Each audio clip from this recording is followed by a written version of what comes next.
Nós temos pelo menos 3 inimigos ferrenhos contra a nossa vida, contra a nossa existência. Eu diria até sem exagero, 3 inimigos fatais e mortais, a saber, o pecado, o diabo e o mundo. Nessa ordem, o pecado como sendo o nosso maior inimigo intrínseco, como o apóstolo Paulo nos ensina, quando eu quero fazer o bem, o pecado está comigo. O pecado é o nosso inimigo, tão grande que fez Jesus morrer na cruz para a nossa salvação. Nós temos também como inimigo o diabo, Satanás, nosso adversário, que anda ao nosso derredor. Percebe, enquanto o inimigo o pecado é um inimigo dentro de nós, dentro dos nossos corações, o diabo é um inimigo ao derredor, bramando como um leão, buscando a quem possa tragar. E nós temos o mundo, nós temos esse sistema do mundo que está influenciando as pessoas para o mal. Então, eu podia dizer que é como se fosse uma trindade satânica. Se tem uma trindade santa, Deus Pai, Deus Filho, Deus Espírito Santo, eu diria que é uma trindade demoníaca, sendo Satanás o Pai, o pecado o Filho, porque quem gerou o pecado foi Satanás, pecado é o filho de Satanás, e o espírito do mundo, o espírito que agora opera nos filhos da desobediência. Você sabe o que esses 3 inimigos têm em comum? O diabo, o pecado e o mundo. Eles nos tentam afastar de Deus. Só você estudar as Escrituras. Quer ver? Para a gente ir do começo, lá na tentação do Éden, no paraíso. Satanás incorpora na serpente e tenta Eva contra Deus. Quando Eva e Adão comem do fruto proibido, primeiro Eva, depois Adão, o pecado é concebido, o pecado é gerado, e eles então são expulsos do paraíso. O que Satanás e o pecado causaram? O afastamento, a inimizade do homem com Deus, a inimizade do ser humano com o Pai Celestial. E assim tem sido, essa é a dinâmica. Tanto o diabo quanto o pecado, também o mundo, nos afastam de Deus. Olha as coisas do mundo. O que o mundo remete a Deus? Um exemplo, aproveitar a ocasião, olha a festa de Natal. O que é Natal? Seria a comemoração do nascimento de Jesus. Mas quem é o personagem do Natal? Papai Noel.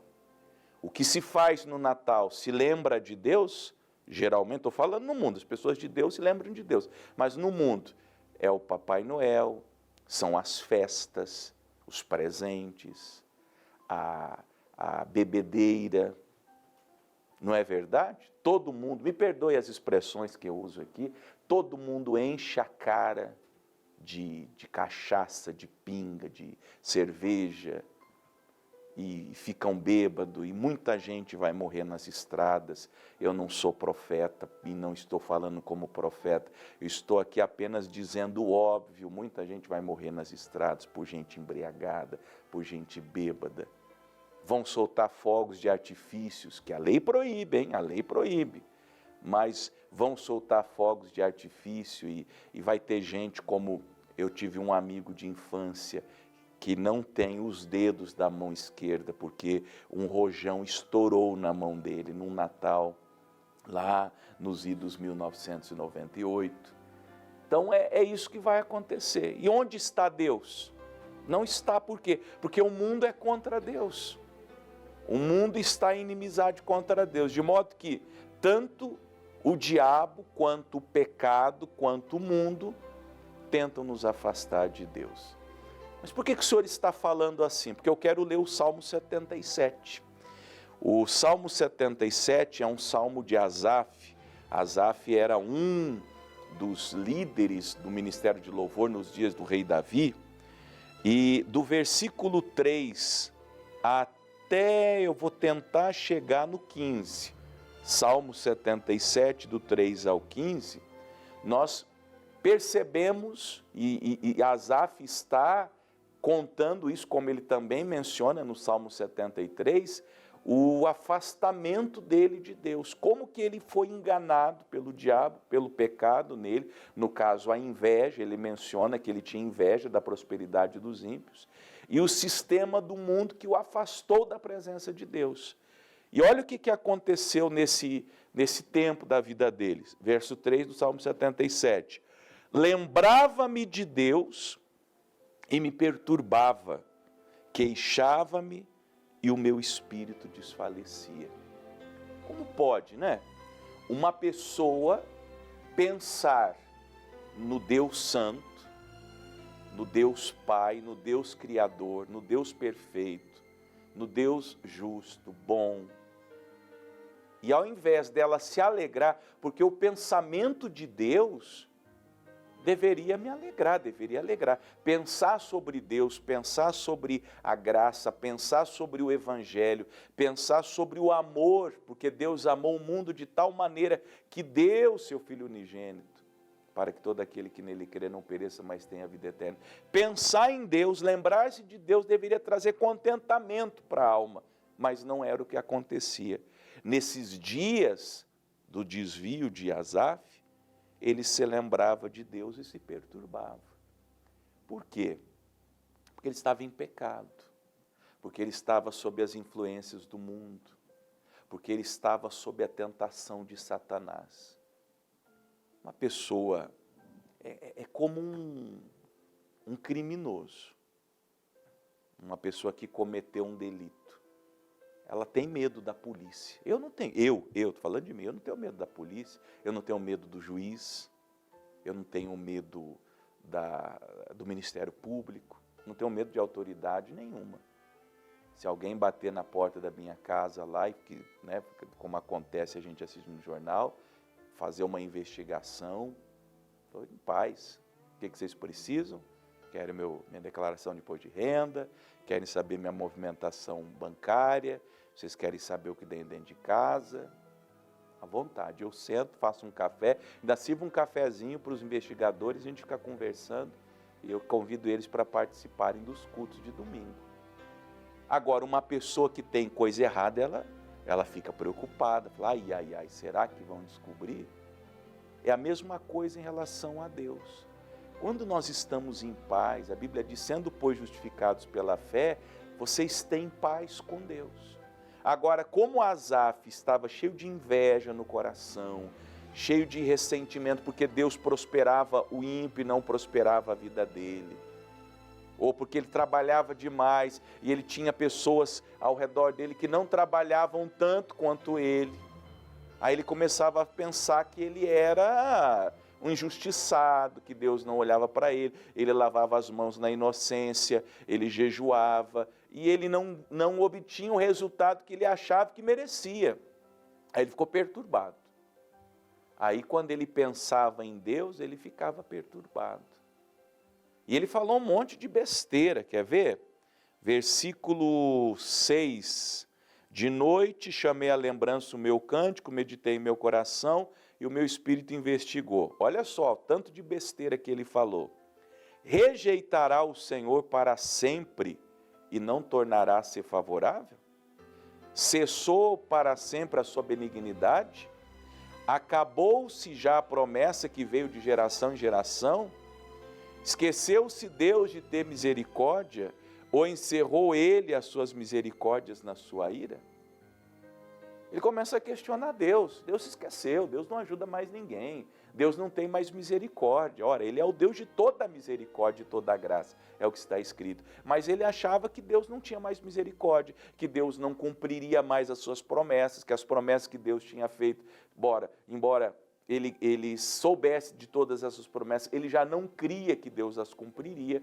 E se você diz que Deus não cumprirá uma promessa, você está chamando Deus de mentiroso. O que ele está dizendo é isso.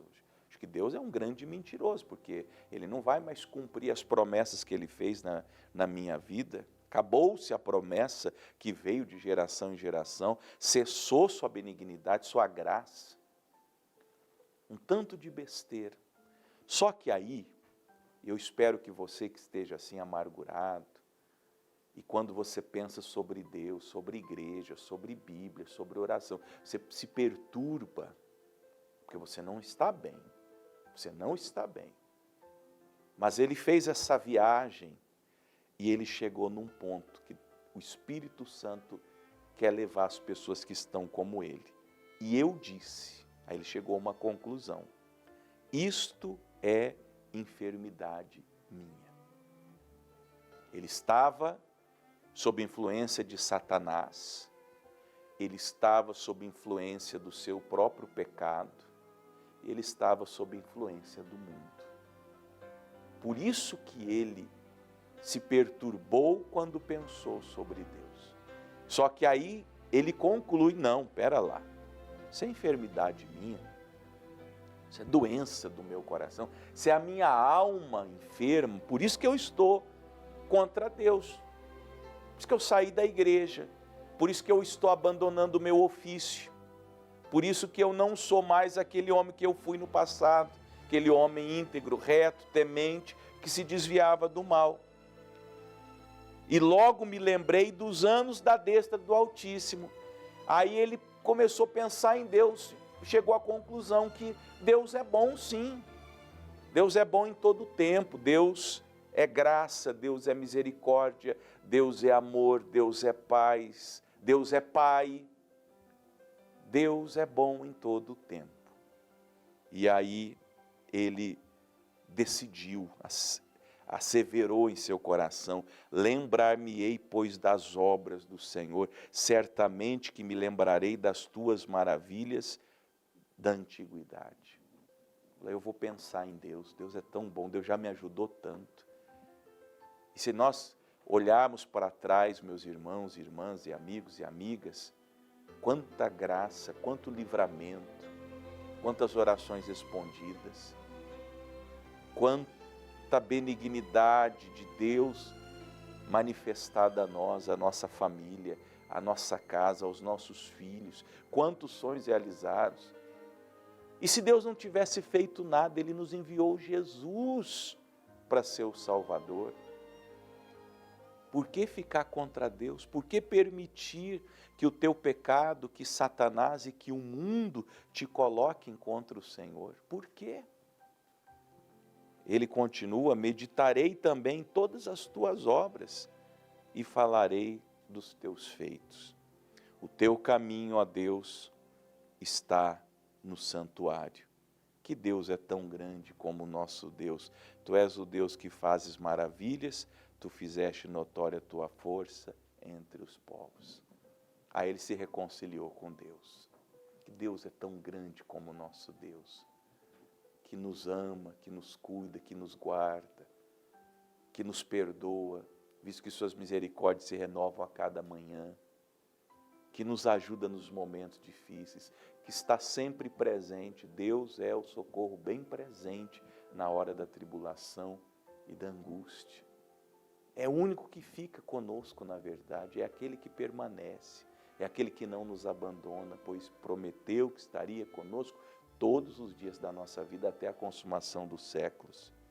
Com o teu braço, no verso 15, remiste o teu povo, os filhos de Jacó e de José, e você, e eu, e todos os que creem. Em Cristo Jesus, nos remiu, nos perdoou.